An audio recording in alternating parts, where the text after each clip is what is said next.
daily soccer podcast with the Global Sports Podcast Network. Hello and welcome back to the Daily Southampton, part of the Global Sports Podcast Network. My name is Greg Elliott, and I was always today joined by my good friend, wonderful co-host, Zach Ingo Finch. In the middle of the night, at the end of deadline day. How you doing, mate? You hanging on in there? For what our listeners can't see, I'm waving to the camera because I'm struggle bussing, man. I don't know why. Usually 10:20 isn't. I'm not like an early to bed kind of guy, but I've just had a cracking headache today. Maybe it's just the stress of consistently watching pages refresh because I've been like fully invested, obviously in our transfer window, but just as I've been texting you nonstop, just this has been a really crazy window and a really crazy last day to the window for the first time in like a long time. Like, there's been a couple of windows in recent years where I'm just but this window's just been mad.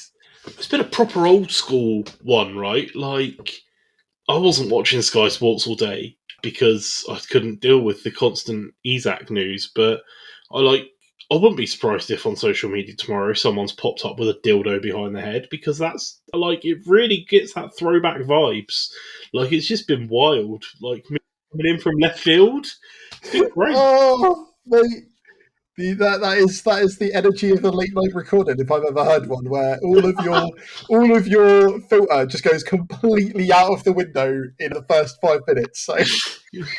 Well, yeah, it never existed in the first place, but it has. No, like, it's been crazy, and our news has thankfully finally been confirmed. And after some crazy sort of across the Premier League and like Liverpool spending what feels like $1 trillion and Mark Gahey not being released and Palace fans celebrating, but also he's got a year left on his contract, so he's going to go for nothing, but they keep him for a season. And then the guy who was supposed to replace him at Palace has gone to West Ham. Just absolute insanity. And like, Manchester United brought in a keeper at the last minute for like 18.5 million from Belgium after selling Anthony for 25. God, it's just been so weird. Like the last couple of days, and then like there was a random update in the middle of the day, Greg. It was just like, just to let you know, Raheem Sterling isn't moving, and it's like, man, I haven't thought about Raheem Sterling in the last 5 years. Like, no, I was getting all the random updates, and like Zinchenko's off to Forest. And you said it was weird, but for me, I guess it's better than like sitting on the bench at Arsenal when they've got European football. So Sancho's off to Villa for a season. Like, what crazy? Yeah, to Villa too. Yeah, it's just been like so weird. But obviously, Greg, we're not a generic Premier League and Championship podcast. No, we are a Southampton podcast, you know? It's been a busy old day for us too, mate. Like, we were back and forth in with Saints news just about all of the day. It's difficult to keep up with, considering not really a huge amount has actually happened. And I say that, what I mean is, a lot's happened, but a lot of things that we kind of already knew about. So obviously, as is tradition, Greg, we start with outgoings, right? Do we want to start the beginning of the day outgoings? Chronologically makes sense. Okay, so chronologically, yesterday, was it yesterday? Oh my lord, it was yesterday. It was confirmed that professional football player Ben Brereton Diaz. I joke, like, to be clear, he gets paid to play football professionally. I can barely kick a ball. Like, I make these jokes knowing fully aware that Ben Brereton Diaz is a much better football player than me. I don't know why I felt the need to currently stipulate it. I feel like it's when I talk about Alex McCarthy being like ancient, and he's like my age. I just don't know how true that is, mate. I've seen Ben Brereton Diaz play football. Right. Either way, Ben Brereton Diaz is on a season-long loan, as I alluded to earlier, at Derby County. Head of our network is a Derby County fan. One of the heads of our network, and he messaged us in our little chat, being like, "Hey, how's Ben Brereton Diaz as a footballer nowadays?" And I tried to give some redemption that maybe he just needed the right club. Greg was just like, terrible, and that was where we ended. I think I said that he did score that one brilliant goal that one time 2 years ago when we went and watched Open Training. Yeah, you're right. And how many times are we going to live off of that one him scoring a goal at open training, mate. Like, Yeah. so If it yeah, was an honest review. Ben Brereton Diaz out on a season-long loan. And then we had a announcement this morning, to much the upset of some of the Saints faithful. Striker Don Ballard has completed a permanent move to Leyton Orient.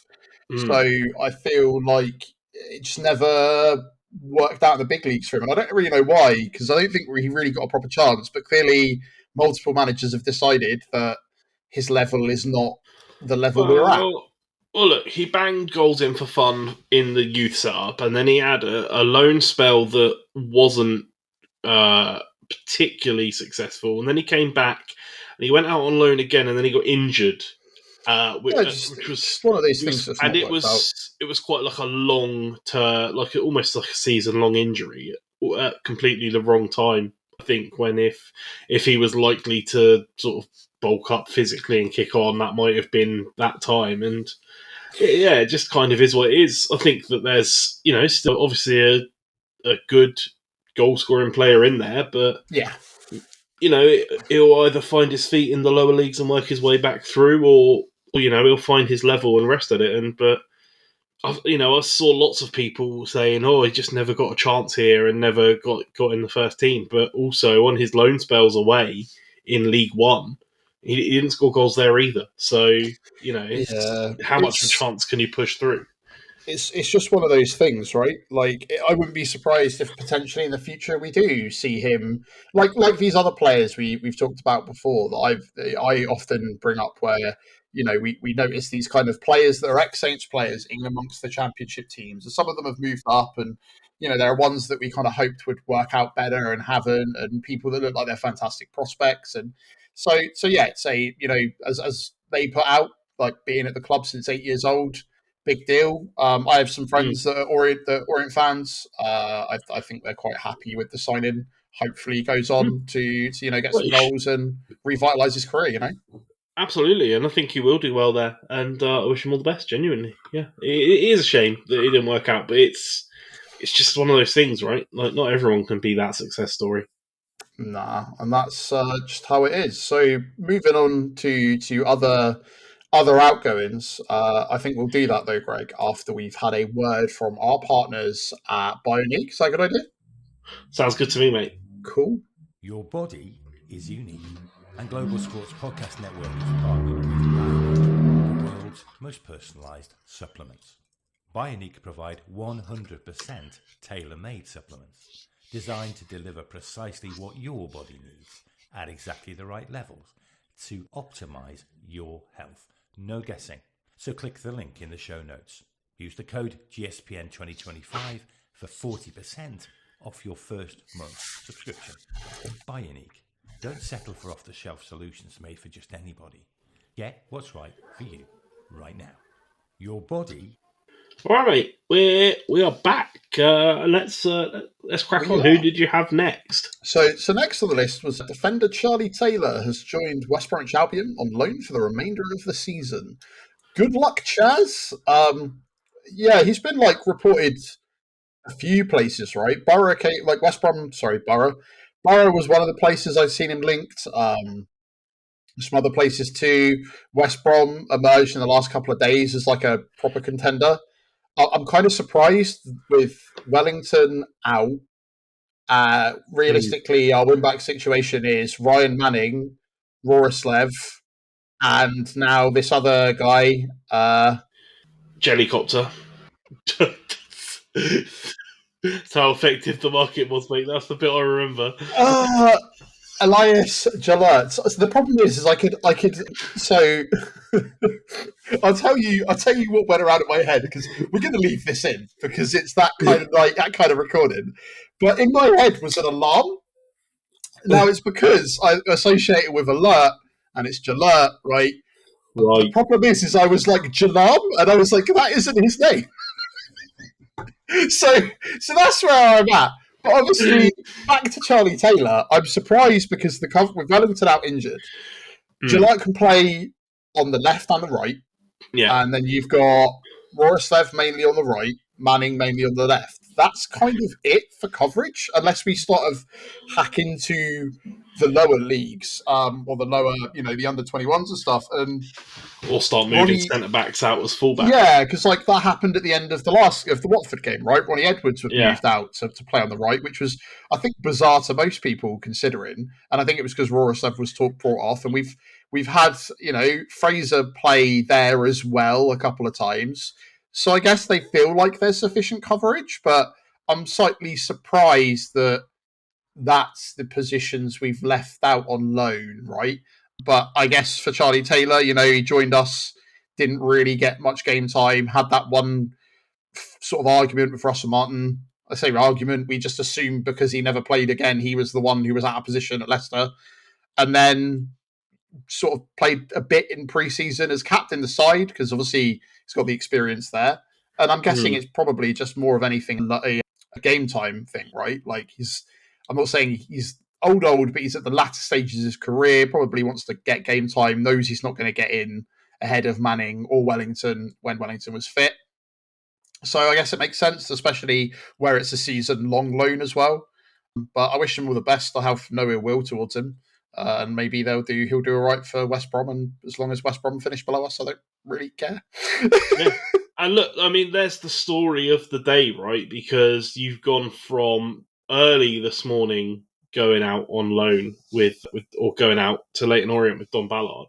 And then this was in the last hour of deadline. We got confirmation that Charlie Taylor was out. So yeah, just, if you're following on the live blog and on the socials, all you actually get is just Alfie House slowly descending into madness. Beautiful. But, as somebody who once had to live tweet for a game store during a midnight launch, I can completely understand his insanity, because also I did that after doing a 24-hour day, because anyone that's worked retail realizes that employment law, what's the word? I guess not really. It's more of a guideline than a law. so you get watching E3 and watching live events and stuff, but when there's a lull in the middle and you're like, yep, they're still talking, you do descend into a level of, well, I got to put something out or people will click away. So it's an absolute chaotic I energy that I'm 100% there for. But you love any sort of weird social awkward interactions. That's your bread and butter, mate. But again, you're right.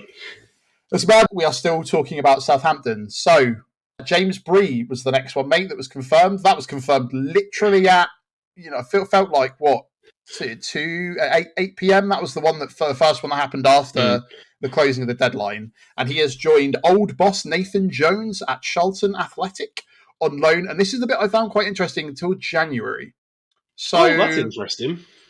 Yeah, I don't know if it's just that they couldn't afford to cover him until past that period of time, or alternatively, we'll see where we're at in January and maybe reassess. Maybe it's that we don't know, if Gillett settles, he could probably potentially go back, and then we could bring back James Bree. Maybe they've just got a fullback out injured and need the cover, but would prefer their fullback that's injured to him. Yeah, but I feel like it's more of a Nathan Jones wants to bring in one of his guys, right?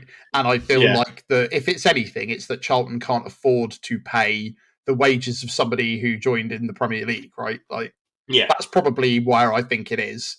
And maybe it will be renewed if it works out, or maybe not. As we've talked about before, he scored a bit of a worldie in pre-season, if I remember rightly, and then continued to do that for a lot of our cup games last year. It's been pretty solid, realistically, and I'm surprised with him and Sugawara both going right in the same window. Yeah, definitely surprising. Very much so. And honestly, I think it's a shame, because I really think he would have done a job this season. I think I saw it posted on socials that really one of the players to come out of last season without too much egg on their face, and I think that's a fair assessment, to be honest. It's I think he's never set the world on fire, but also never been somebody that we've had a lot of fingers to point at. He joined in a really awkward time, right? He was Nathan Jones signing, brought in, and then his boss went, and then the team that he was from, as we got demoted, went back up. So fair play to him. In the cup. yeah, fair play to him. I hope he has a good loan spell. I'm pretty sure he's out of contract after next year anyway, so I wouldn't be surprised if maybe it's just waiting out the end of the contract. But fair play to him. And although not an official one, I don't know if I think we talked about it earlier. Sugawara put out like a really like a sort of quite full on statement that convinces me that he definitely isn't going to be here next season, whether that loan ends or not. Right? I don't know if you saw that. It was very much sort of Thank you and goodbye. goodbye. sorry it didn't work out. I hoped that we would do great things and we didn't. Good luck and goodbye. Which, considering, I found it surprising just the sheer amount of media they did with him and the amount of interviews and sort of how he wants to make amends and stuff. And then clearly him and supposedly Matty were both victims of you need to play in the top 5 leagues in the world. And if that was true, there wouldn't be a bunch of people being picked from the Saudi Arabian League, would there? So I have my thoughts on that. I have no doubt about the fact that was probably told to them. But I'm also looking at the amount of, for some reason, Birmingham seemed to just be like raiding all of the Japanese players as well in a strange sort of let's become like the English Celtic, right? So that's that. But that's our fullbacks. Now moving further up, Greg. One that we had been floated that he was going to go to Wrexham, then it was going to be Birmingham, and then somehow ended up being Millwall. Will Smallbone has joined Millwall on loan for the remainder of the season. Yeah, I think you and I were both baffled by it. Like, Millwall? What? Was he even linked to Millwall? That came super late in the window as well. That was like past 9 o'clock, right? Like it was. That is 1 hour ago. So you're looking at 9:30, right? That's so 1 hour ago. So I think I was very surprised by that, just because of it just seems an odd move. I guess if you're looking at strength wise and if you're looking at like where they sit at the table and where you're likely to be playing with better players, I guess he didn't fancy the documentary. Understandable. I guess Birmingham maybe have not gone into him and it was just rumoured, or maybe they were thinking about it and didn't. But it seemed very odd because we've just not heard anything about it. So maybe it was last minute, maybe it was up to him, maybe he wanted to stay local. There's all that stuff maybe, that we I was going to we say, talk maybe about it's all the like time. close enough to commute without having to, up routes and move. You just don't know. But I think that's part of it, right? We talk about this all the time. Like there were, there are decisions like we'll get on to incomings, right? And Cienza. But there was rumours today, I don't know how much truth there was to it, that Paris FC matched our bid and then it became down to the wire of the player. And like one of the things that, was potentially motivating him is he's always wanted to live in England, but you could go live in Paris and Paris is a really cool place to live. And people are like, well, it's where you want to play football. And I'm like, yeah, but also like if you tell me you can go do your job here or you can do your job in Paris or you can do your job out, those things always factor in. I always think that people don't. But let's face it, it wouldn't be wanting to move to Millwall was like a choice of location, but it might be close enough that it doesn't have to. That's. If we're being brutally honest. I think if I say anything about Millwall on this podcast, mate, I'm going to get in trouble, especially for how late it is. I'm surprised, put it that way. I wish him a really good loan spell. That's where I'm at. Look, we've talked about Will, and that he just probably isn't quite the profile of player that's going to fit into a Will Still system. That doesn't mean he's not a good player, and obviously is a bit of, as we've mentioned, like a bit of a jack of all trades as opposed to a master of any, but he scored that opening goal in the semi-final of the playoffs against West Brom. I find Saint through and through. Set up, got the assist at Wembley. All the best. I find your statement interesting because you say that he's not the type of player that fits a Will Still profile. But we've already established that Will Still will adapt where necessary, and as we saw from having to bring on Robinson and like midfield and lots of other bits and pieces. Also, as adaptable as he is, he likes a press and Smallbone just isn't really the player for that. There you go. So, yeah, again, I don't wish him any ill will. He's one of the players that, we've talked about before, was a great utility player. Surprised that we're letting a utility player like that go with, especially where we've seen what happens. But then again, I think we also need to remember that we've just brought in a ridiculously large number of players realistically for all these guys that are going. So good luck to him. I hope he absolutely smashes it, and proves us wrong. That's where I'm at. Yeah, 100%. All right, mate. Well, look, before we move on to incomings, let's take our second break and have a word from our partners at Zencastr. Here at the Global Sports Podcast Network, we spent a lot of time selecting our delivery platform. Zencastr came out the clear winner, with 4K video recording from your phone and AI editing that automatically removes all those ums and ahs. It's super easy to start a podcast that sounds great and is delivered efficiently.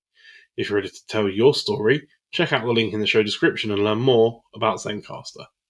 All right, mate, and we're back. So let's do it. Incomings. How far back are we going? I cannot hear you, friend. You can hear me now, and you can leave this bit in, because again, it shows you the level of insanity we're both dealing with here, right?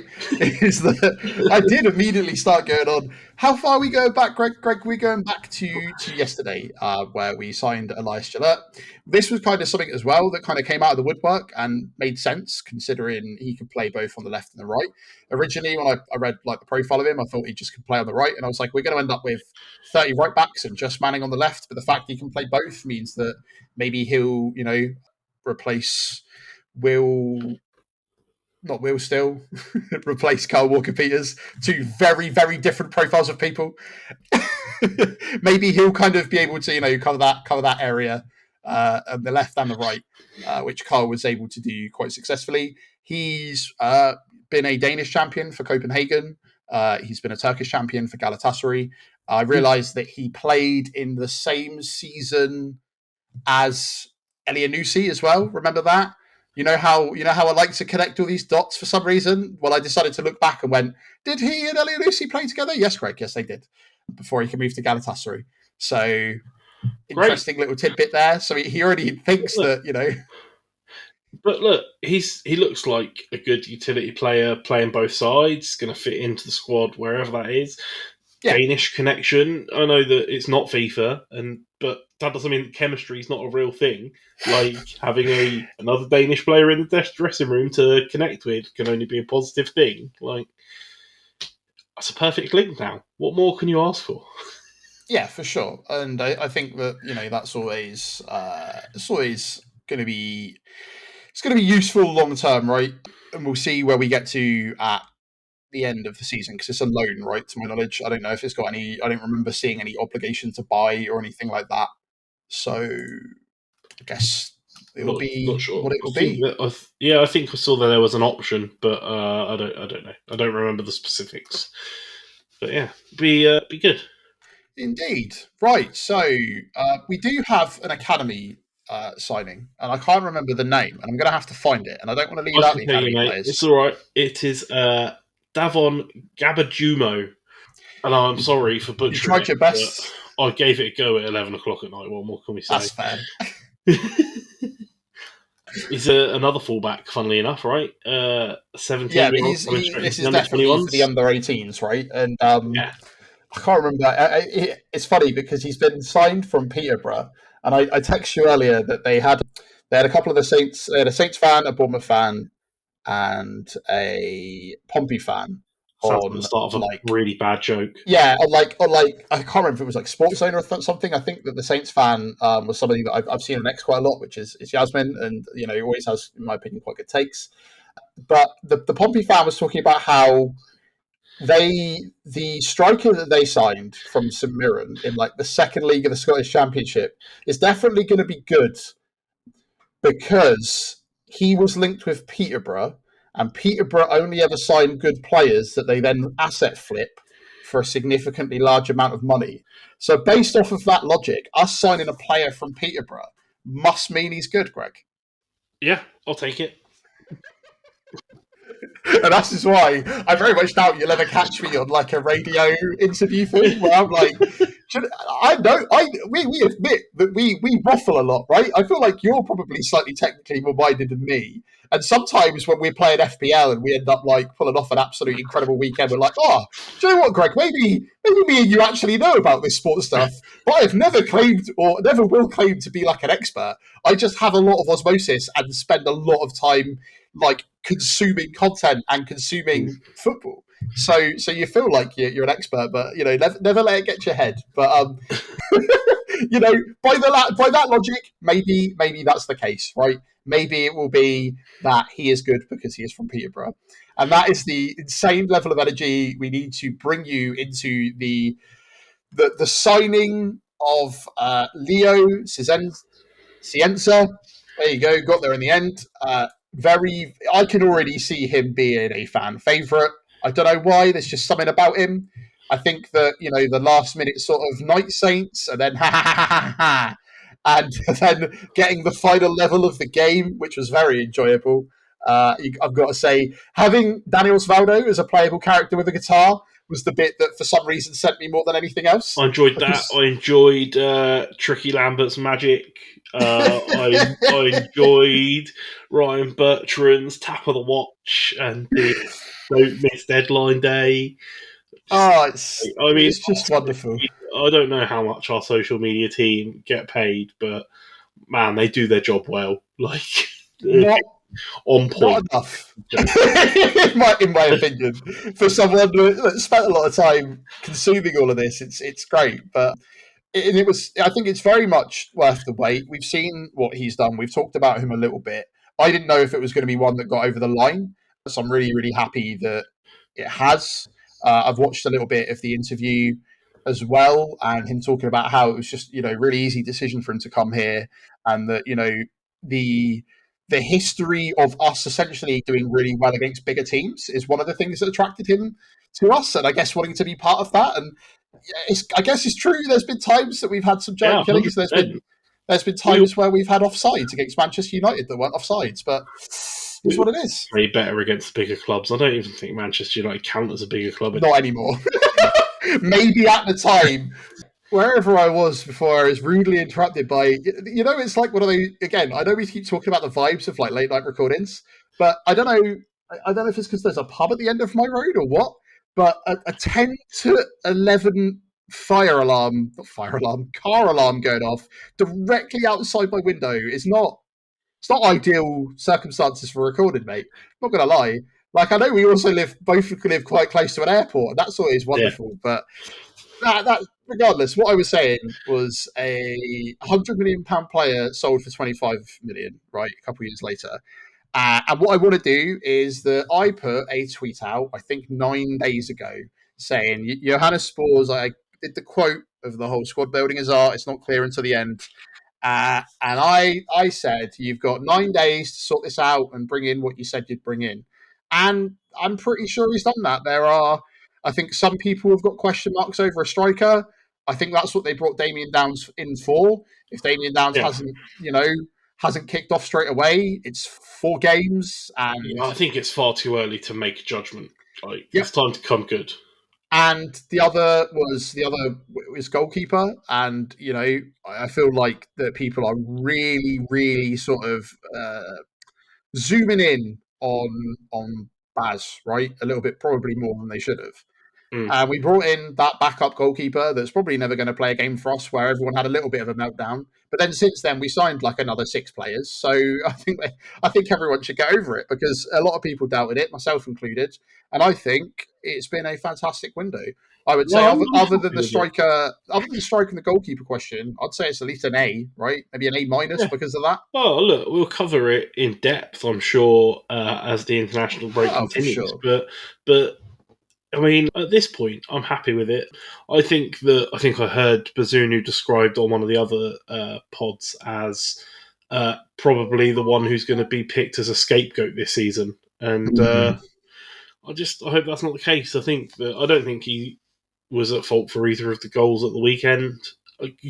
Maybe he could have done better for one of the goals against Stoke, but also. I mean, a lot of our players could do a lot better to not put him in positions where the goalkeeper has to make saves. Yeah, right? 100%. A lot of our players last line of don't defense, need to take on that's 4 players in the middle of the park and try and run through them. Like, that's the problem. It's so visible as a goalkeeper that is the thing. And look, I think it's going to be fine. This sort of unsteady pre-season, pre-transfer window start of season bit's done now, and we can sort of head forward, and I think that the team we've got looks decent. I can't wait to see how it all comes together into what's going to be a very exciting season. Anyway, let's bring this very late night recording to a close. That's all we've got time for. Zach. This has been a very chaotic and cursed recording. like I know that we joke about that, but sometimes this has been just about in the background. If you can hear the beeping, I'm sorry. I've tried to turn it down and sort it out, and then on top of that, just I don't think I've had a proper I've tried to coherently think. But it's just been a long day, and I think that where I'm at is that I'm not angry or disappointed, and I'm actually relatively upbeat. I'm happy with the way it's gone, and I think from our perspective, we've had a really good window, and I know we'll talk about that more in depth. But as deadline days go as well, what more do you want? Oh yeah, the admin joking around about late night, and then they finally get a sign in through the door. We've strengthened in all the areas we want to strengthen. I enjoyed Alfie House tweeting a tweet from him earlier in the month where he's like, I'm glad that they've brought the deadline forward to 7 o'clock because it won't mean sitting up until late at night. No, it does. It means instead you sit there for 4 hours waiting for anything, as opposed to it all happening, boom, boom, boom, boom, boom. You just have to sit there and be like, maybe something will happen. But as it stands, everything that we had happened pretty much after 7 p.m. So yeah. We'll have to crazy see what times. happens, but look, that's the end of the transfer window for this year. No more players out the door. Well, no more players in the door. Yeah, the Belgian window's still open, right? So we still might see a Dozy go, and then maybe does. Who knows? Look, we will cover that as it comes to us. As far as we are concerned, though, the window has slammed shut, much like Zach's trying to block out that car alarm. Zach, thank you very much for joining me for this absolutely chaotic and mad recording. Thank you, mate. Thank you, everyone, for listening. We will be back tomorrow and we cover an exciting weekend of Championship football and take a look back at all of the games and everything that happened and, do all of the good stuff. Let us know what you think of the transfer window in the comments and on the social medias. We are on all of them. We are on X, we are on Blue Sky, we are on TikTok, we are on Facebook, we are on YouTube if you want to see our faces processing the chaos. We're on all of them. Let us know, what do you make of the transfer window? Like I say, we will cover our full opinions of the whole thing, all of the ins and all of the outs, before the week is out. But until we see you tomorrow, have a wonderful day, and we'll see you then.